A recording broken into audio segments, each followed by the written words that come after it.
Welcome back to Open Source. I'm here with Lola Violet. Okay, I don't know the answer to this, so I'm being very honest. I really don't know the answer. When I was a teenager, in the Stone Age, we had this thing called Much Music here in Canada, where you would like watch all these music videos. Be like, oh my god, I love this song. Now I love this song, but I don't even know. Does that even exist anymore? Like I know that you're on TikTok, and I see that a lot. Is TikTok like the new thing, or are they both there? Like, what's the deal? Do you mean, like, in terms of telling people what their favorite songs are? Well, Or like just music sharing. videos. Like, are there music videos? I mean, I know people have them, but they're like, Yeah. MTV, Much Music. They used to have like entire, really, the whole networks were based on just watching music videos all day. But now it Yeah. seems like TikTok is that. So, I would say there are still music videos, I just think they are more for people who have a bigger budget. I've Mhm. filmed a few, and I'm actually planning on shooting a few more for my upcoming EP, and I just shot one for the Christmas album, but I really only do, like, 2 or 3 a year, and I'll release around 10 songs.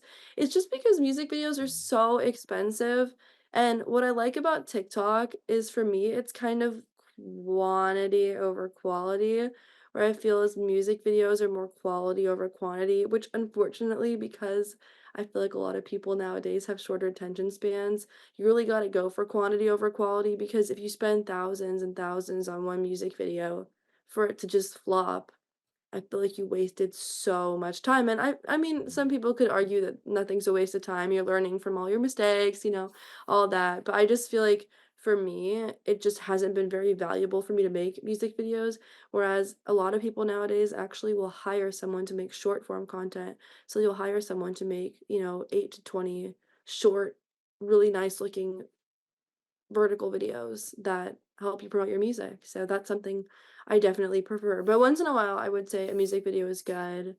So, yeah. It's interesting how the things that were the pillars of the music business, like you had to have your album physically and sell it, you had to have your music videos. These are what you had to do as a musician. They're kind of like, oh, that might be fun to do once in a while now. But it's because social media, right? Social media has changed Yeah, everything, right? So okay, it so really. TikTok. Mhm. Like, do you need like because I noticed like a lot of I've checked out your TikToks. They're not all you, like, singing, right? Like, some of them, it's like you doing different things. It feels like being a musician now, like, the audience wants to get to know you more than just your music. Is that right? 100%, yeah. So Mhm. I'm actually a full-time TikTok live streamer as well, and that's how I get a lot of my music out there. So I go live pretty much every single night and I sing for 2 to 3 hours and then I'll just chat with my Mhm. audience. It's a lot and it's every single night pretty much at 9:30 p.m. PST. But, that's been a really great way for me to build an audience, and through that, I've actually been able to get a manager at TikTok who helps me grow my live streams and get my music out there. Because there could be 10,000 to 100,000 people coming to my lives every single night, which is really, really insane for my music and has been the biggest way to get it out there. But a lot of the strategy they teach you at TikTok is that you shouldn't just be promoting your music, you also wanna tell your viewers and fan base about yourself as well to really build a personal aspect to your music.